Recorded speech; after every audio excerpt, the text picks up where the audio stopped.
എടാ നീ എന്തിനാ ഇങ്ങനെ കരയുന്നത്? എനിക്കറിയില്ലടി, എന്നെ പിരിഞ്ഞ് ഞാൻ എങ്ങനെ ജീവിക്കുമെന്ന് എനിക്കറിയില്ല. എനിക്കും അറിയത്തില്ല നമ്മൾ എങ്ങനെ ജീവിക്കുമെന്ന്. ഈ അച്ഛനും അമ്മയും എന്തിനാ നമ്മൾ കല്യാണം കഴിയണമെന്ന് പറയുമ്പോൾ ഇത്ര വാശി പിടിക്കുന്നവർ? എന്തിനാടി? എടാ നമുക്ക് ലിവിങ് ടുഗദർ ജീവിച്ചാലോ? എൻ്റെ അച്ഛനും അമ്മയും തറവാട്ടി പറഞ്ഞവരാ. അവർ ലിവിങ് ടുഗദറായിട്ടാണ് ജീവിച്ചത്. ഞാനും അങ്ങനെ അവർക്ക് ഈഗോ അടിക്കും. അതുകൊണ്ട് നമുക്ക് കല്യാണം കഴിക്കാൻ അവർ സമ്മതിക്കില്ല. പക്ഷേ നമ്മളെ കല്യാണം കഴിക്കാനല്ലേ സമ്മതിക്കാത്തുള്ളൂ. നമ്മൾ ഒരുമിച്ച് മരിക്കാൻ അവരുടെ അനുവാദം വേണ്ടല്ലോ. നമുക്ക് മരിക്കാൻ. നമ്മളെന്ത് സിൻസിയറായിട്ട് പ്രേമിക്കുന്ന നിനക്ക് അറിയാലോ. നമ്മുടെ കുഞ്ഞുങ്ങളുടെ സ്വപ്നം കണ്ടത് നമ്മള്. നീ എന്ത് ഈസി ആയിട്ട് പറഞ്ഞ മരിക്കാന്ന്? നമുക്കത് വിധിച്ചിട്ടില്ല. മരിച്ച് നമ്മൾ സ്വർഗത്ത് പോയിട്ട് നമ്മൾ 2 കുഞ്ഞുങ്ങളുമായിട്ട് ആകാശത്ത് നിൽക്കുന്ന എൻ്റെ അച്ഛൻ കാണണം. പിന്നെ അങ്ങനെ കാണാൻ വേണ്ടി നമ്മൾ ചാവേണ്ട കാര്യമൊന്നുമില്ല.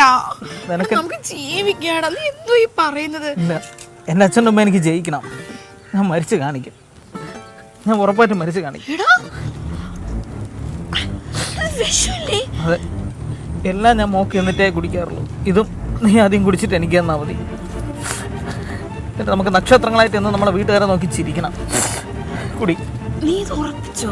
ഉറപ്പിച്ചു. എനിക്കിനി ചിന്തിക്കല്ല, നീ കുടിച്ചോ.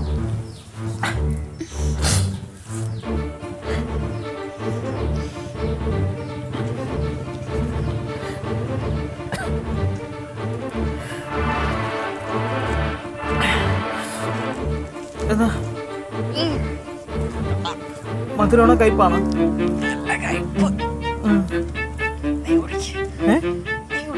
നല്ല കയ്പെന്നല്ലേ പറഞ്ഞത്? നീ കയ്പ് ഇഷ്ടമല്ല, എനിക്ക് മധുരമാണ് ഇഷ്ടം. കയ്പ് ഞാൻ കുടിക്കൂല. ഞാനൊക്കെ അറിഞ്ഞൂല ഞാൻ കയ്പ് കുടിക്കൂലെന്ന്. അതന്നെ ഭയങ്കര കയ്പ്. നീ അങ്ങനെ കൂടെ ആക്കുമ്പോ എനിക്ക് കുടിക്കാൻ ഛർദ്ദിക്കാൻ പറഞ്ഞു. കുടിക്കാം.